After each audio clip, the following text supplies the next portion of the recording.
안녕하세요. 저는 얼마 전 남편과 헤어지고 솔로가 된 30대 돌싱이에요. 혹시 말 한마디로 천냥빚 갚는다는 속담 다들 아시나요? 제가 들려드릴 사연은 말 한마디로 천냥빚도 만들 사람의 이야기랍니다. 솔직히 서로 다른 두 가문의 사람들이 만나서 새로운 가정을 꾸리는 이상 모든 것이 딱 들어맞지는 않는다고 생각해요. 분명히 맞지 않는 부분도 있고 이해할 수 없는 부분도 있겠지만 그걸 조율하며 사는 것도 결혼 생활이라고 생각하거든요. 저는 33세 결혼을 했으니 그리 철없는 시절에 결혼한 것도 아니어서 이해하고 양보하면 다 잘 될 거라고 낙천적으로 생각했어요. 그것만으로 해결되지 않는 일들이 충분히 있다는 걸 그때는 알지 못했거든요. 사실 저와 남편의 만남도 남들이 보기엔 독특하게 시작됐어요. 서로가 홀로 떠난 여행지에서 만나게 됐고 돌아와서 다시 만나 사귀게 됐고 결혼까지 하게 된 케이스였거든요. 그래서 그런지 처음부터 우리는 운명이 아닌가 하는 생각에 잔뜩 사로잡혀 있었던 것 같아요. 그래서 평소 잘하지 않는 실수를 하게 된 건지도 모르죠. 저는 평범한 회사원이었고 남편은 작은 가게를 운영하는 젊은 사장님이었어요. 친정도 시댁도 고만고만하고 잘 사는 편은 아니어서 결혼하기에도 무난했어요. 그렇게 결혼했는데 아이는 금방 생기지 않더라고요. 그래도 저는 그렇게 급하게 굴지 않았어요. 지금 생각해보면 생각보다 만만치 않은 시댁 식구 때문에 아이를 낳는 게 나중에 힘들지도 모른다는 어떤 예감이 들어서 애가 생기지 않았던 건지도 몰라요. 물론 그런 것 때문에 아이를 낳지 않으려 애쓴 건 아니었어요. 오히려 애는 썼지만 생기지 않았으니까. 왜 그런 생각을 했냐면 결혼 후에 드러난 시댁 식구들과 남편의 민낯 때문인데요. 남편은 결혼 전에는 자상하고 친절한 가정적인 사람이라고 생각했는데 결혼하고 나니 힘든 상황이 오면 먼저 발을 빼는 사람이더라고요. 특히 저와 시모가 다투게 됐을 때는 빛보다 빠르게 그 현장에서 사라지는 게 남편이었거든요. 그리고 일이 어느 정도 해결될 때쯤 조용히 모습을 드러내는 그런 사람이었어요. 시모는 말투가 직설적이고 생각 없이 말하는 타입이었어요. 그리고 시부는 우리에게 주는 건 없으면서 매번 우리가 버는 걸 뺏어가는 사람이었고요. 솔직히 그런 것들이 다 싫었지만 이미 결혼을 했고 죽어도 이 집 귀신이 되자 싶은 마음으로 시댁을 이해하려 했지만 결국은 이해하지 못하고 헤어지게 되더라고요. 그날은 바야흐로 시모의 생일이었습니다. 제가 결혼하고 나서 4번째로 맞이하는 생일이었죠. 결혼 생활 4년치의 경험이 쌓이니 아무래도 피해야 할 것들은 미리 피하는 요령이 생기더군요. 그게 바로 시모와의 대화였어요. 시모는 항상 한마디 덧붙이는 말 때문에 항상 사람들 기분을 언짢게 만드는 재주가 있으셨거든요. 솔직히 처음에는 화나서 혼자 열폭하기도 했는데 이쯤 되니 굳이 말을 섞지 않으면 된다는 걸 깨닫게 되더라고요. 그래도 순간 방심하면 시모의 수다에 넘어가 결국은 기분 상한 소리를 듣게 되는 경우가 종종 있었습니다. 이번 시모의 생일에는 올 가족이 많았어요. 작년에 결혼한 시동생네와 막내 아가씨 그리고 첫째 아가씨는 쌍둥이까지 데리고 와야 했거든요. 인원이 늘어난 만큼 챙길 게 너무 많아져서 그러면 이러지 말고 밖에서 사 먹자는 이야기가 나왔어요. 형제 자매들끼리 먼저 이야기를 하고 시부모에게 이야기를 해서 의견을 조율한 거죠. 여기까지는 아무런 문제가 없었어요. 생각보다 부드럽게 넘어갔으니까요. 작년까지는 제가 생일상을 차려드렸는데 이번부터 못하게 됐으니 일부러 좋은 한정식 집에 예약을 하고 우리가 돈도 더 많이 내기로 남편과 이미 이야기가 다 끝난 상태였어요. 그런데 코스 요리가 끝나고 식사로 미역국이 나왔을 때 시모가 부릉부릉 시동을 걸더군요. 이렇게 밖에서 먹으니 새롭고 맛있어서 좋긴 하네. 첫째가 작년까지 챙겨주긴 했지만 아무래도 전문 한정식 집에는 못 미치지. 그렇지 않니 둘째야? 내 음식 솜씨가 나쁘다는 말을 하고 싶으면 제게 말하면 될 일을 굳이 둘째 며느리인 동서에게 말하는 것이 딱 어머니식 화법이었어요. 남의 허물을 제3자에게 알려서 다 퍼뜨리게 만드는 것. 참 나쁜 버릇이기도 했죠. 그렇지만 저는 이 정도로 흔들리지 않았어요. 제가 처음에도 말씀드렸다시피 시모는 원래 그런 말을 잘하는 분이셨고 저도 내공이 쌓일 대로 쌓였으니까요. 그러셨어요? 그러면 처음부터 한정식 집으로 모실 걸 그랬네요. 어머님이 이렇게 좋아할 줄 몰랐네요. 좋아한다니 저로서는 다행인 일인데 그 말이 본심이 아니었다는 게 더 큰일이었죠. 솔직히 이렇게 먹으면 좋기야 하지만 이 돈은 누가 다 내니? 그래서 나는 좀 억울해. 내가 받아야 할 걸 제대로 못 받은 기분이 들어서. 시어머니 생신상을 맏며느리가 해주면 얼마나 좋아? 서로 간에 마음도 통하고 정성도 들고. 무엇보다 다른 사람 보기 얼마나 좋니? 이렇게 돈으로 해결하려는 거 보면 다른 사람들이 욕할 거 뻔하잖아. 혹시 너 친정집에서도 어른들 생신에 돈으로 때우려 하니? 그 이야기를 듣는 내내 뱃속에서 불덩어리가 치밀어 오르는 걸 꾹꾹 눌러 참느라 애썼어요. 누가 들으면 제가 시모 생신상을 안 차린 것처럼 말하니 말이죠. 작년까지는 제가 매번 생신상을 차려드렸는데도 저런 식으로 이야기하니 저도 기분이 확 상하잖아요. 게다가 친정집까지 건드는 건 예의도 아니고요. 우리 엄마야 밥을 차려 먹든 나가서 먹든 본인이 무슨 상관인데요. 어머님, 억울하시더라도 좀 참으세요.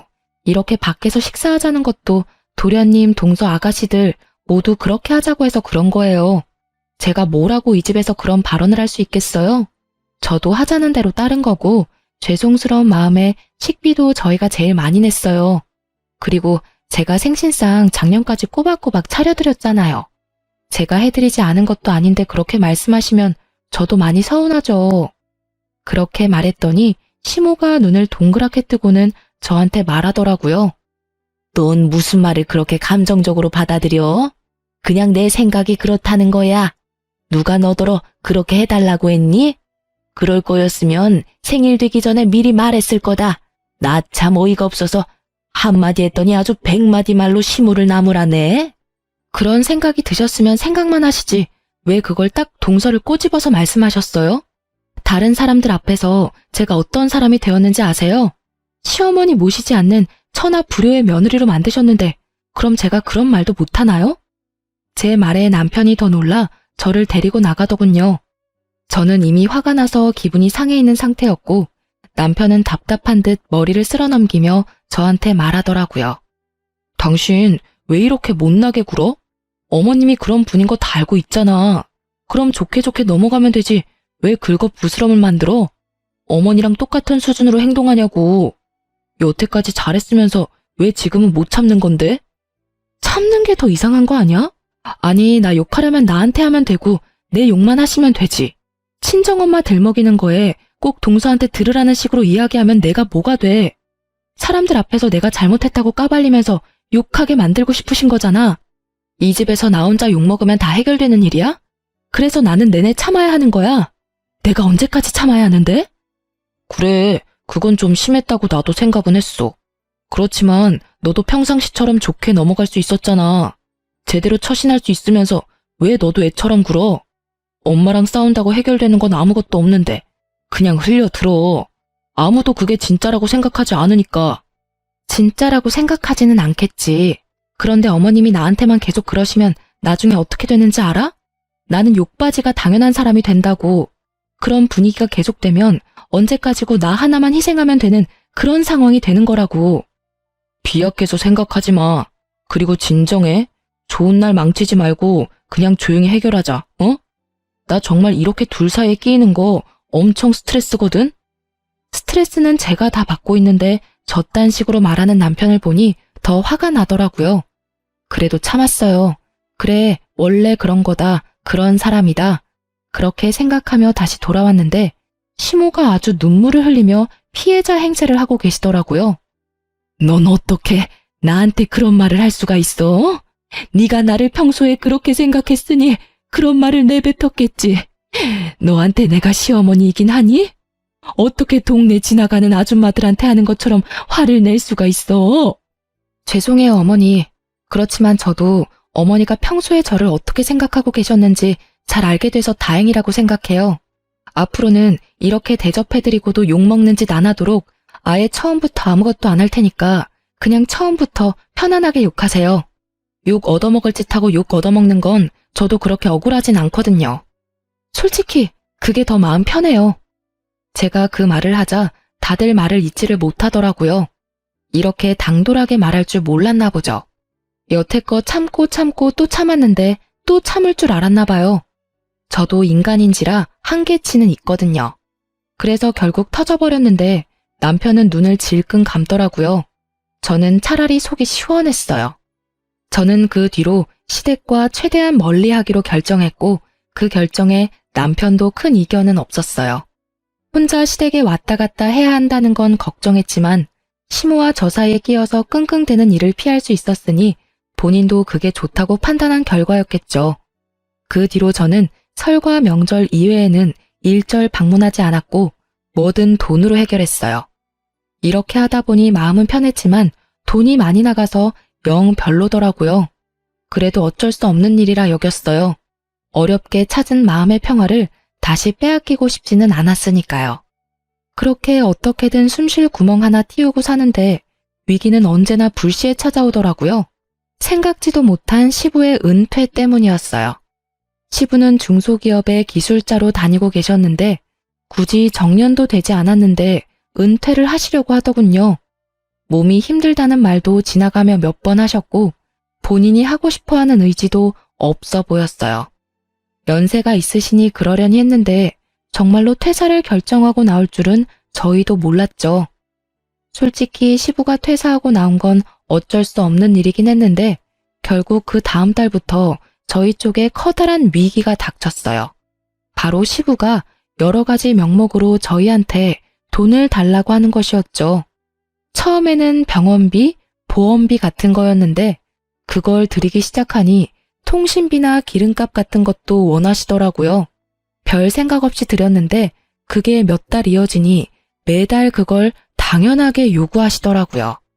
마치 두 집 살림을 차린 것처럼 돈이 한정없이 빠져나가는 게 느껴지기 시작하자 저도 남편도 마음이 급했죠. 결국은 남편에게 형제 자매들의 도움을 좀 받자고 이야기했어요. 남편도 그 생각을 하고 있었고요. 그래서 서방님과 두 아가씨에게 남편이 단체톡을 했어요. 아버지가 퇴사를 하셨으니 우리 사남매가 같이 돈을 모아서 내자고요. 그런데 다들 반응이 시큰둥하더라고요. 급해진 남편이 둘째 내외에게 전화를 걸었어요. 아버지 퇴사해서 우리가 돈 좀 보태서 드려야 해. 노령연금도 아직 나올 때 안 돼서 급해. 형, 우리가 왜 그걸 내야 되는데? 그건 다 마지가 해야 할 일이잖아.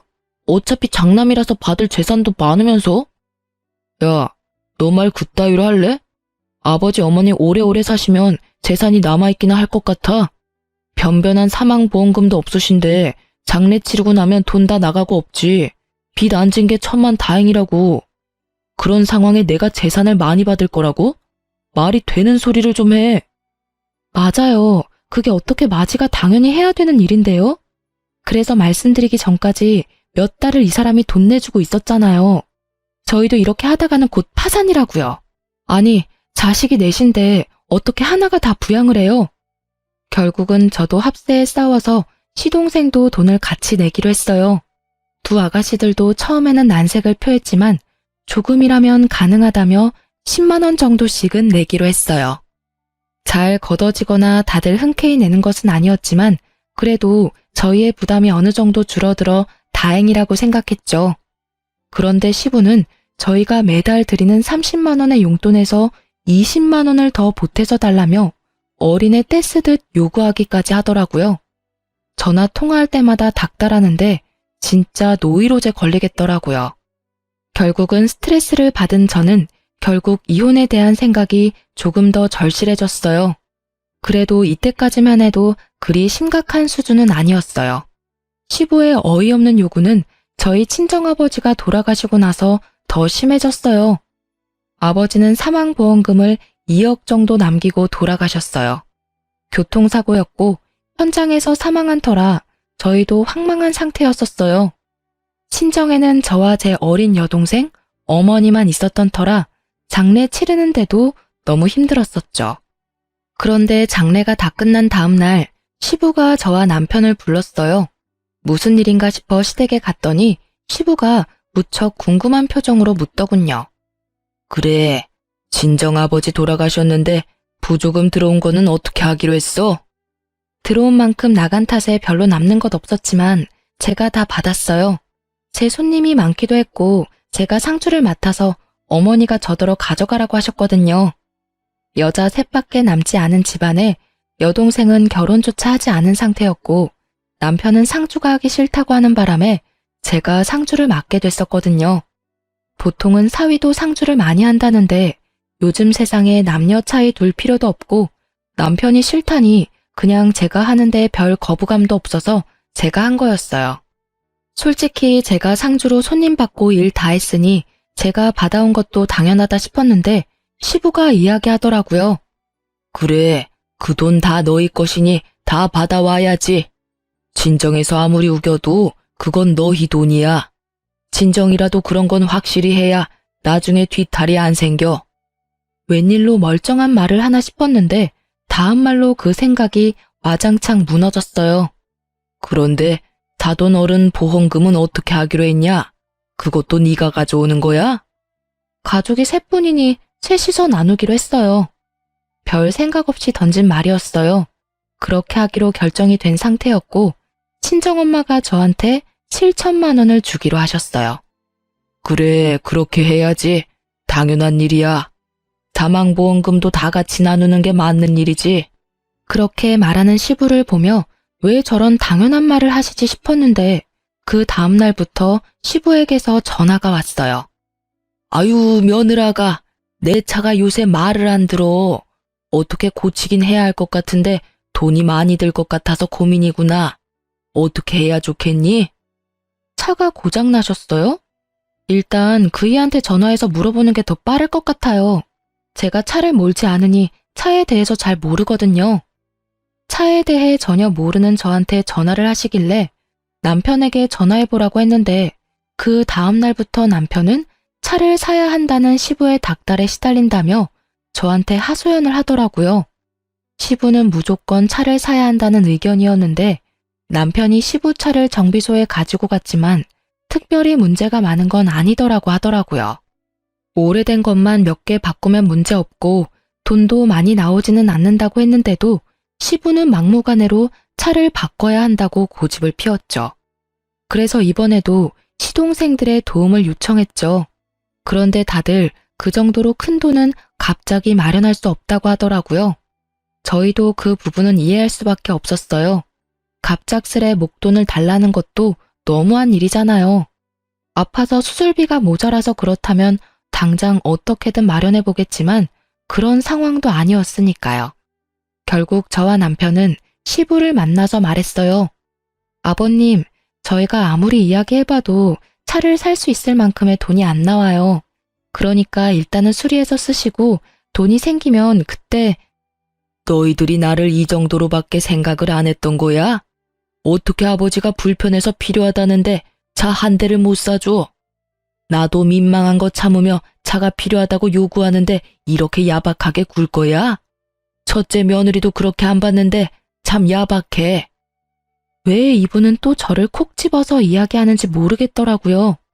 아니, 저한테 돈이라도 맡겨놓고 저런 말을 하시던죠.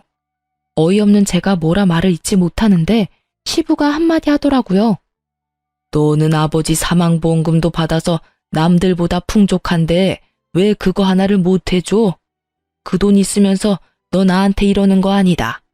내가 너한테 못 해준 게 뭐냐? 그런데 너는 날 위해서 그 정도도 못 해줘? 네가 남도 아니고 내 며느리인데 당연히 시아버지한테 그런 건 다 해줘야 하는 거 아니냐? 그 이야기를 듣는데 완전 띵 받더라고요. 애초에 그 돈은 제가 받는 게 당연하다고 해놓고는 자기가 뺏어가는 건 무슨 심리인가요? 친정 거는 뺏어오는 게 당연한 거고 그걸 시부에게 주는 것도 당연하다고 생각하는 시부를 보니 이 집구석에 정이 똑 떨어지더라고요. 그런데 그 옆에서 시모가 거드는 말이 더 웃겼어요. 그래, 네 아버지가 그런 거 요구하는 사람도 아닌데 이번이 딱 처음인데 어떻게 그렇게 매몰차게 안 된다고 말해? 그리고 너희 형제들한테 말할 것까지도 아닌 일이었잖아. 너희 선에서 충분히 해결할 수 있는데도 온 동네 다 이야기하고 다녀서 우리가 얼굴을 못 들고 다녀. 니들이 우리를 돈이나 축내는 못된 부모로 만들어서 그 일 책임질 겸 해서 아버지 차 한 대 사주거라. 아니, 그 돈이 무슨 돈인데 두 분 돈처럼 말씀하시는데요? 저한테 돈 맡겨두셨어요? 그 돈이 제 돈이에요? 그 돈 제 아버지 돌아가셔서 받은 돈인데 왜 그게 아버님한테 당연히 드려야 할 돈이냐고요. 이건 진짜 선 넘으신 거라고요. 제 말에 남편은 또 저를 걸고 넘어졌어요. 무슨 말을 그렇게 해? 어머니 당신 시아버지 시어머니고 모셔야 할 어른이잖아. 그냥 줘버리고 말면 되지 왜 화를 만들어? 그렇게 큰 돈도 아니고. 아버지가 그 돈 받고 당신한테 아무것도 안 해주겠어? 그 돈이 무슨 돈인데 편하게 번 돈 아니라고. 우리 아버지 죽어서 받은 돈인데 왜 그걸 이 집에다 줘야 하는데? 당신도 진짜 생각이라는 걸 좀 해. 그저 편하고 싶어서 나만 족치지 말고. 그렇게 말하고 저는 시댁에서 뛰쳐나왔어요. 남편 새끼가 쫓아왔지만 택시 타고 후딱 도망쳤어요. 그리고 택시 안에서 결심했어요. 이혼을 하기로. 이 정도면 충분하잖아요. 더 이상 저런 말 듣고 있으면 제 정신 건강에 더 안 좋을 것 같았으니까요. 저는 집에 그날 바로 제가 가지고 있던 보험금과 남편 몰래 모아두었던 돈까지 모두 다 합산해서 친정 엄마에게 몰래 맡겨뒀어요. 시댁에서 언제 돈을 가져갈지 모르니 우선 옮겨놨던 거였죠. 그 다음날 시부는 또 연락이 왔어요. 안 받으려고 했는데 남편 휴대폰으로 전화를 하는 바람에 안 받을 수가 없었어요. 그래, 생각 좀 해봤냐? 네가 가격이 너무 부담되면 내가 그거보다 한 단계 낮은 차도 고려해볼 생각이 있단다. 그러니까. 죄송해요, 아버님. 그 돈 다시 어머니한테 돌려드렸어요. 솔직히 어머니 혼자 사셔야 하는데 노후 관리도 힘들 것 같아서 그냥 노후 자금 하시라고 드렸어요. 뭐? 그 돈을 왜 다시 돌려줘? 그게 네 돈인데 왜? 이런 멍청한 애를 봤나? 그거 너희 어머니 손에 들어가면 다시는 안 나와. 절대 네가 못 가진다고. 앞으로 힘들 어머니를 위해 드린 거예요. 솔직히 어머님 아버님처럼 든든한 자식들이 있는 것도 아니고 딸 둘에 혼자 사시는데 돈이라도 든든히 있어야 하지 않겠어요? 너는 그렇게 머리가 안 돌아가? 너는 출가 외인이야. 친정을 그렇게 챙기는 것도 나쁜 일이라는 걸 왜 몰라? 네가 챙겨야 할 사람은 시어른이라고. 호적 옮기는 게 어떤 일인지 몰라서 그런 큰일을 너 혼자 생각으로 결정해? 그 이야기를 듣는데 실소가 터지더군요.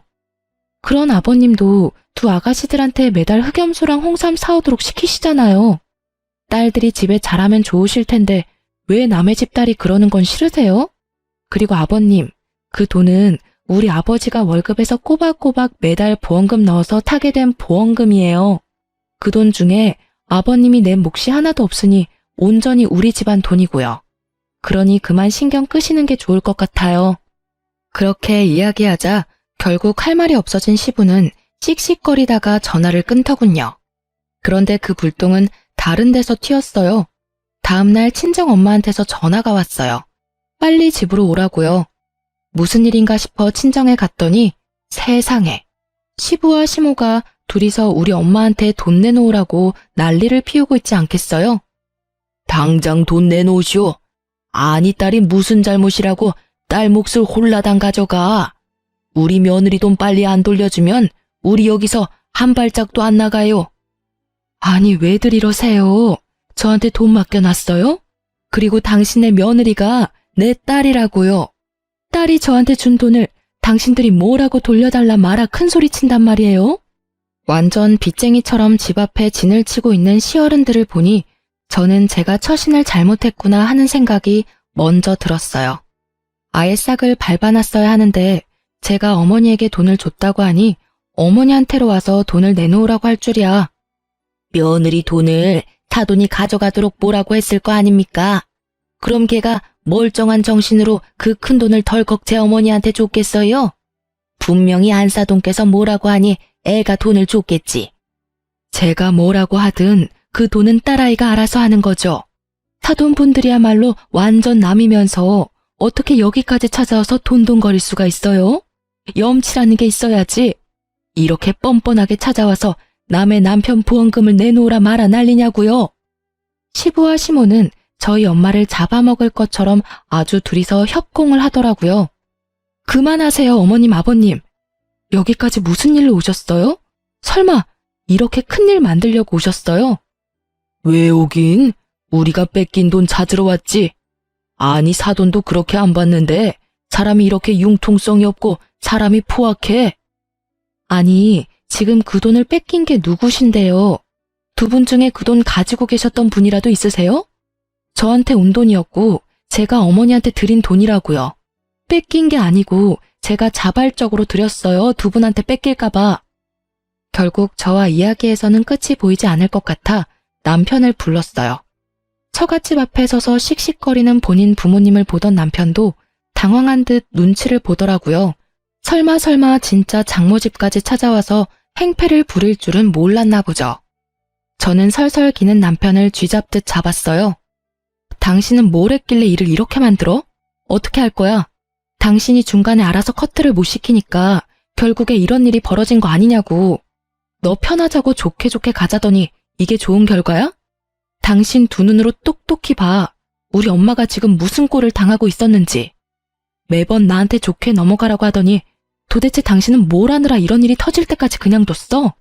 제가 큰 소리 내며 남편 탓을 하니 시모가 저한테 삿대질을 하며 말하더라고요. 이게 어디서 어른들 다 보는 데서 남편을 잡아? 네가 뭔데 귀한 우리 아들한테 뭐라 하냐고. 이게 오냐 했더니 누구를 호구로 보고? 어머니야말로 저희 집안을 호구로 보셨겠죠. 그게 아니면 감히 아버지 사망보험금을 시아버지 차살 돈으로 달라는 게 말이나 돼요? 이제 끝이야. 당신하고 더 이상 같이 못 살아. 아니, 안 살아. 이혼해. 우리 엄마한테 이런 꼴 당하면서까지 당신이랑 결혼생활 유지할 필요 없다고 생각하니까. 제 말에도 남편은 이 상황이 혼란스러운지 갈피를 못 잡더라고요. 아니, 어디를 말려야 할지를 모르고 있다는 게 정확한 말이었죠. 오냐, 이혼하면 그 보험금도 반으로 갈라서 줘야지. 안 그러냐? 부부 공동재산인데 당연히 그렇게 해야지. 그러니 우리 아들한테 그 돈 반틈 줘야 하는 거 맞지? 저는 그 말에 말이 막히더라고요. 남의 부모 보험금을 왜 나눠요? 가만 보니 두 분이 착각하고 계시더라고요. 친정아버지 사망보험금도 재산 분할 시 나누는 거라고 생각하신 듯한데 제가 알기로는 그게 아니었거든요. 부부가 공동으로 재산 형성에 기여한 돈이 아닌 거라 그건 재산 분할에 들어가지도 않고 오래된 돈도 아니었기 때문에 해당도 안 된다고 들었거든요. 두 분 뭔가 착각하고 계신 것 같은데 제 아버지의 사망보험금 같은 건 재산 분할 대상이 아니에요. 부부가 공동으로 번 돈이 아니잖아요. 그리고 애초에 그 돈은 저희 어머니에게로 갈 돈이었고요. 어머니가 그 돈을 받는 사람이었기 때문에 어머니 돈이나 마찬가지라고요. 제가 시부모에게 그 말을 해줬는데도 두 분은 제 말을 거짓이라고 말하며 우기더라고요. 네가 우리한테 거짓말하는 거 모를 줄 아니? 재산 분할하려면 그런 돈도 다 포함해야지. 너처럼 그 돈 너희 어머니한테 보내면 불법이야. 뭐 저야 상관없었죠. 그분들이 뭐라고 생각하든 진실은 하나고 그 탓에 본인들이 불이익을 당하는 건 제 탓이 아니잖아요. 두 분의 무지 탓이니 말이죠. 결국에 저는 바락바락 끝까지 잘못된 정보를 우기는 두 사람을 놔두고 이혼 소송에 들어갔어요. 남편은 그래도 이런 식으로 헤어지는 건 좀 아니었는지 저한테 와서는 다시 돌아오라고 하더군요. 여보, 당신도 엄마 성격 잘 알잖아. 여태껏 잘해왔는데 왜 그렇게 갑자기 막 나가는데? 우리 두 사람만 생각해. 우리 서로 나쁘지 않잖아. 그래, 우리 두 사람은 나쁘진 않지. 그렇지만 당신 부모님 평생 안 보고 살 수 있어? 같이 보고 산다는 말은 당신이 또 나랑 시어머니 사이에 끼어서 고통받는다는 뜻이야. 그리고 그런 당신을 보는 나도 속이 미어 터지는 거고. 그런 거 생각하면 헤어지는 게 맞지. 여보, 그래도 다시 한 번만 더 생각해봐. 나도 그렇게 잘할게. 그렇게 해야 당신 마음이 풀린다면 뭐든 할게. 제발 이혼한다는 말은 하지 마. 돌아가게. 친정까지 와서 이런 꼴을 당하게 할 정도면 딸이 그 집안에서 어떤 수모를 당했을지 감이 와. 남의 귀한 딸 데려다가 그런 짓을 했다는 게 믿기지도 않고 믿고 싶지도 않네. 자네가 정말로 우리 딸을 생각한다면 헤어져 주게. 당신 부모들 답도 없어. 남의 보험금을 세상에 자기들 돈처럼 구는 양반들이 어디 있어? 거기다 빚쟁이처럼 집에 찾아와서 그러는 걸 보고도 자네가 우리 딸에게 돌아오라 마라 할 수 있다고 생각하나? 결국 친정엄마의 불호령에 남편은 돌아갔어요. 그리고 이혼은 남편 덕분에 그래도 합의로 잘 마무리가 됐어요. 시부모들은 끝까지 재산 분할할 때 그 돈 가져와야 한다고 우겼지만 법을 이길 수는 없죠. 게다가 시부모의 저를 향한 행동들이 이혼을 제게 유리하도록 이끌어줬고요. 결국 그 재산은 고유재산으로 분류돼서 나누지 않고 저희 집 가격의 절반을 제가 받게 되었고 깨끗하게 법적으로 모든 게 정리가 됐어요. 솔직히 어머니도 저도 갑작스레 혼자가 되어서 힘들기도 했지만 그래도 혼자가 아니라는 사실, 어머니와 함께 있다는 사실에 마음은 편했어요. 그런데 얼마 지나지 않아서 동서에게 연락이 왔어요. 형님, 혹시 전화 괜찮으세요? 이제 형님이라고 안 불러도 돼. 이제 우리 남인데 무슨 형님이야. 그냥 언니라고 불러. 솔직히 시댁 가족들하고 트러블 있었지만 동서한테까지 악감정 있는 건 아니었으니까. 정말 이제까지 어떻게 참으셨어요? 솔직히 저는 지금도 못 참을 것 같아요. 어머님이 저한테 무슨 말을 하는지 아세요? 하나부터 열까지 형님하고 저 비교하면서 그런 건 왜 못하냐, 저런 건 왜 못하냐, 걔가 하면 너도 할 줄 알아야지. 그래놓고선 또 잘하는 거 보시면 그거 잘한다고 네가 잘난 거 아니다. 그러다가 첫째 꼴 난다며 얼마나 타박을 주시는지 대체 어떻게 견뎌야 해요? 저는 해줄 말이 없었어요. 제가 못 버텨서 이혼했는데 이제 와서 무슨 조언을 해줄 수 있겠어요? 글쎄, 나는 그때 솔직히 친정 이야기만 안 나왔으면 그냥 참을 수도 있었을 거야. 그냥 한 귀로 듣고 한 귀로 흘리는 거 알잖아. 나 그거 잘하거든. 동서가 절대로 받아들이지 못할 말을 하는 거 아니고는 그냥 넘겨. 그게 제일 현명한 방법이야. 나는 뭐 실패했지만. 저는 그거 정말 못하거든요. 무슨 말을 해도 가슴과 기억에 콕콕 박혀서 계속 생각나고 또 생각나고. 결국은 총알바지 해주던 형님 이혼하고 나니 저한테 모든 화살이 돌아왔어요. 결국은 저도 시댁 행사에 요새 잘 안 나가요. 갈 때마다 하도 난리를 쳐대서. 오래 가려면 그게 좋을지도 모르지. 안 보면 좀 덜하거든.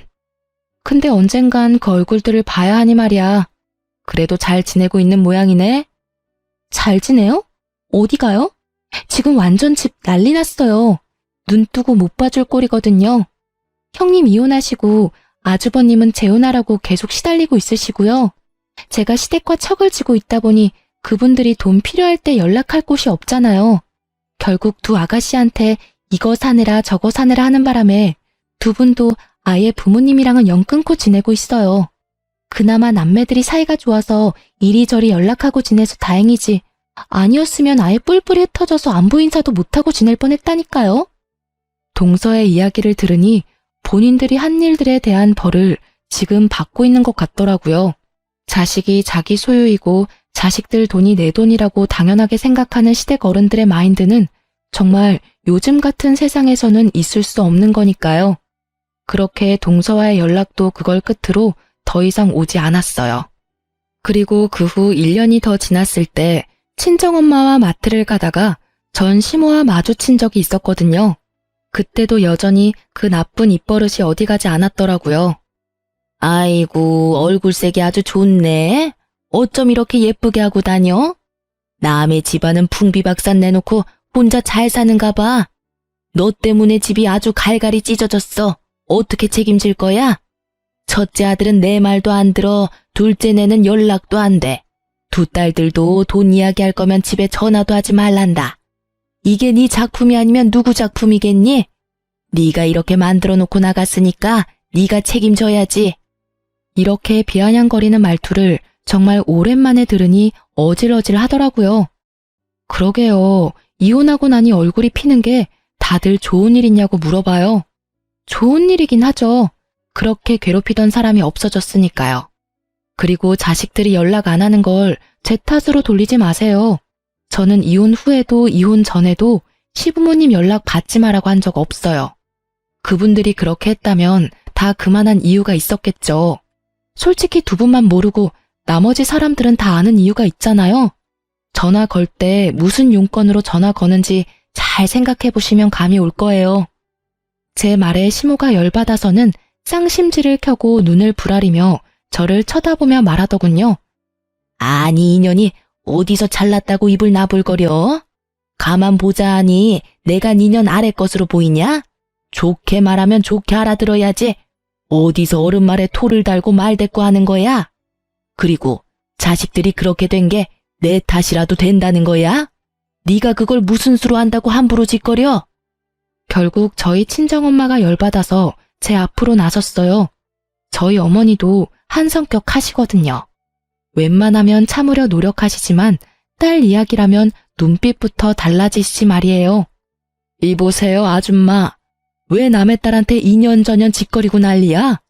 이미 이혼해서 남이고 좋은 일로 헤어진 것도 아닌데 왜 여기 와서 이 난리를 피우냐고. 망할 할망구가 늙어서 노망이 들었나? 노망? 이 할망구가 말 다 했어. 네가 자식령 교육을 똑바로 못 시켜서 이런 일 일어난 거잖아. 교육? 아줌마야말로 자식들한테 잘했으면 일이 이 지경까지 왔겠어? 그 집 자식들 다 떠난 게 왜 우리 딸 잘못이야? 당신들이 하도 잘못을 많이 했으니 자식들이 다 꼴 보기 싫어 떠난 거지. 웃기지도 않아. 자기가 잘못해놓고 남한테 왜 덤탱이야? 뻔뻔한 것도 유전인가? 아니 보자 하니까 말을 함부로 하네. 당신이 뭔데 남의 자식들 운운하고 지랄이야? 그러는 당신이야말로 한 번만 더 내 딸한테 그런 욕설 퍼부으면 명예훼손죄로 고발할 거야. 할망구 정신이 나갔나 봐? 어디서 미친 소리를 삑삑거려? 결국은 주변 사람들이 다 들러붙어서야 두 분을 떼어놓을 수 있었어요. 그만하세요. 여기는 바뀌고 이럴수록 소문나서 손해보는 건 두 사람 모두인 거 알고 계시죠? 그리고 어머님, 저희는 이미 남이고 법적으로 모든 게 해결됐다고 생각해요. 그러니까 저희랑 마주치더라도 그냥 무시하세요. 굳이 아는 척해서 부스럼 만들지 마시고요. 저는 솔직히 말하면 어머님이나 아버님하고는 마주치고 싶지도 않은 사람이에요. 얼마나 제가 시달렸는지 두 분은 모르고 계시니까요. 이렇게 직접 말씀드리는 겁니다. 저희 모녀 말고 본인들 앞가림이나 신경 쓰세요. 아시겠죠? 아예 상종도 하기 싫으니 서로 무시하자는 제 말에 열이 받았는지 시모가 부글거리더니 곧 사그라들었어요. 왜냐면 주변에 모인 사람들이 모두 수군거리기 바빴거든요. 누가 잘잘못을 했는지를 따지면서 말이죠. 결국 그 자리에서 얼굴을 붉히며 떠난 건 시모였어요. 이미 어떤 짓을 했는지 동네에 소문이 파다했거든요.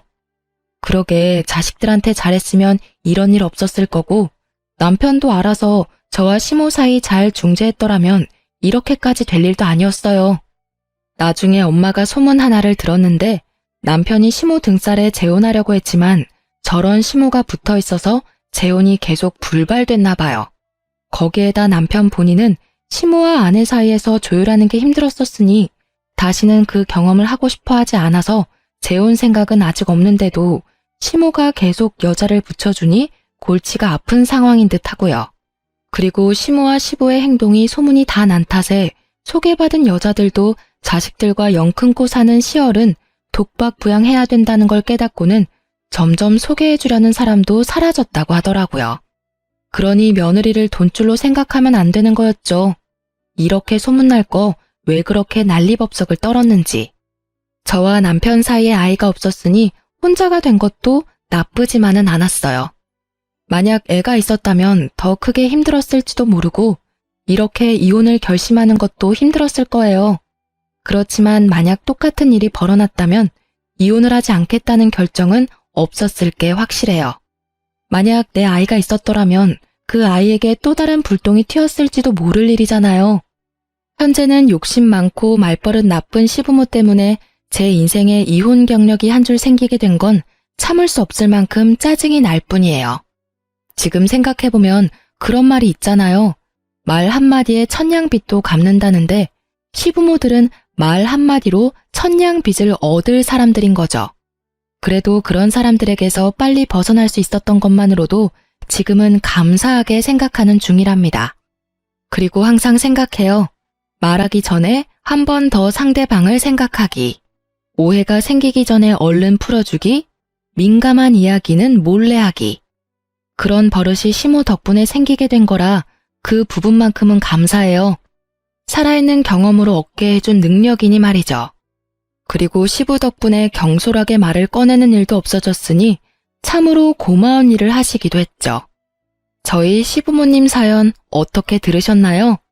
정말 사소한 것에서부터 시작된 일들이 결국에는 이혼까지 가게 만들었다는 게 어떻게 보면 참 신기하기도 해요. 말 한마디, 행동 하나 그런 것들이 상대방에게 크게 영향을 미칠 때도 있잖아요. 저에게는 두 시어른의 행동이 제게 이혼이라는 결정을 하게 만든 가장 큰 영향을 끼쳤다고 생각해요. 그래서 지금도 언제나 말은 조심스럽게 하고 다닌답니다. 사연 들어주셔서 너무 감사하고 앞으로 이런 글을 쓰지 않게 행복하고 즐거운 생활만 할 수 있도록 노력하도록 할게요. 그럼 안녕히 계세요.